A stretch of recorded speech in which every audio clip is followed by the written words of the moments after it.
Secretary of State, Mims Davies. Diolch and fawr, Madam Deputy Speaker. And it is an honour to be closing today's debate on St David Day and Welsh affairs on behalf of His Majesty's loyal opposition. And it's a huge honour to be doing this role, working with our Senedd team, our councillors and our activists. I've always been known, funnily enough, in this party as the honorary Welsh girl, and it's never felt more right than today. But being in Wales, living in Wales, has shaped my life for the last 30 years. I spent nearly 10 years of my life. As I get older, that number somewhat diminishes in terms of percentage in Wales. And I, like many members here, have a massive passion for Wales. Those that have lived there know just how special it is. It's shaped our lives, our hopes, our dreams, our families. And it is certainly an unforgettable experience. But I'm quite pleased that many of my nights out on Wine Street in Swansea have been forgotten by my friends and family. Now, and the only reason I left Wales actually is, well, there was a lot of that. The only reason I left Wales was because of my ex-husband's job, and you do say that there are exes for a reason, so there we go. And I won't go into my nickname of DJ Lovespoon. That is definitely for another day. What I would like to say is it's been certainly an extra pleasure to conclude this debate on behalf of my party today after the Wales Food and Drink Showcase earlier. I'm particularly impressed with the Atlantic Edge oysters, which arrived here from beautiful Pembrokeshire. The family-run vineyard wine in Wales, never tasted so good, and beef jerky and salt beef. What an afternoon for us here in the House of Commons. And I was recently in Wales with the Leader of the Opposition in JCB in Wrexham, and I certainly think we could use a bucket full of those oysters going forward. I was with some of my constituents recently in East Grinstead, and as people know, my constituency is not in Wales, but many of the jobs and livelihoods from one of my particular businesses, the Caravan and Motorhome Club, is absolutely vital to Wales in terms of running the campsites, the jobs and the opportunities across the nation.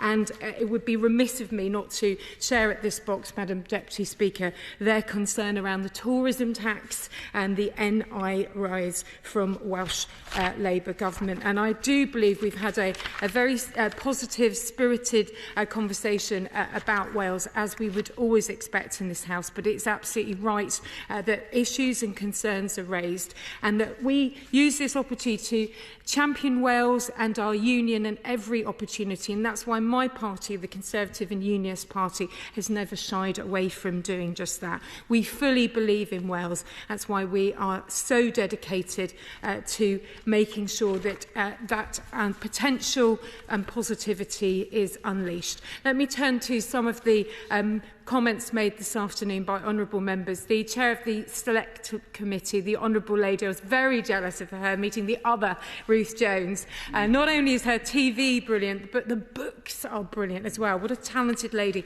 The leader of the Plaid Party, an outstanding daffodil, as you would expect this afternoon, a characteristic speech of passion and love for Wales. The new seat of Neath and Swansea East.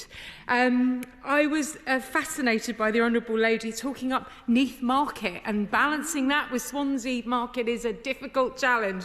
But if there's one lady who's up to it, it is that lady right there.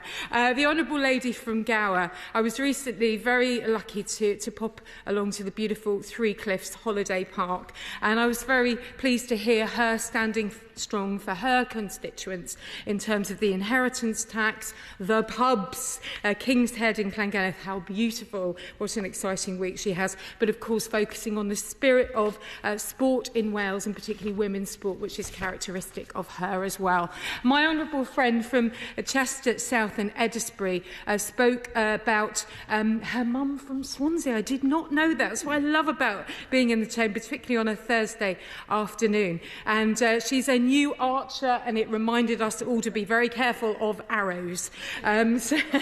The Honourable Lady from Newport East rightly spoke about the rich heritage of steel and now silicon in her constituency. And it reminds me of my rich heritage of being in Newport, where I was getting a new passport, and that's why I got a tattoo to go with it. So I have part of Newport that is always carried with me. The Honourable Lady from Ynys spoke importantly about the future for Wilfer and Morlais. Really important for the Honourable Lady to be a champion for that sector and her constituency, just like her predecessor, and no doubt it's important to know the next steps in those sectors.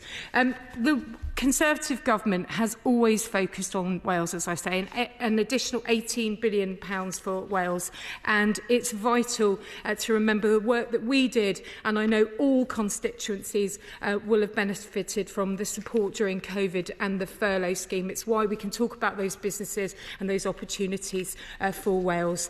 I recently had the opportunity to visit the Port Talbot Steelworks to see what was happening just ahead of the forthcoming electric arc, which will start this summer. Exciting and very important times for that community. And yesterday just met with S4C in terms of the focus that our party have had in terms of supporting the Welsh Language Act in 1993. And it was a pleasure to meet the team and hear about Welsh media. It's something that shaped my career, as many people know, and the vital importance of local production, local commissioning and opportunities right across Wales because of the media sector.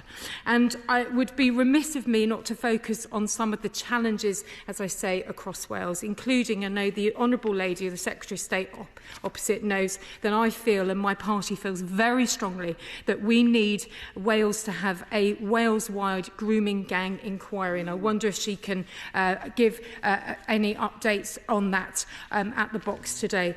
We Conservatives, and when I was a minister in the Wales office, along with Alan Cairns, were delighted to scrap the 7 bridge tolls, which is a boost for investment and local people. And tourism and attractions are concerned about the tourism tax. I know I must close, Madam Deputy Speaker, but it is important that we do not devolve and forget when it comes to Wales. And us Conservatives believe in Wales. We always believe it's the right place to invest, live, work and visit.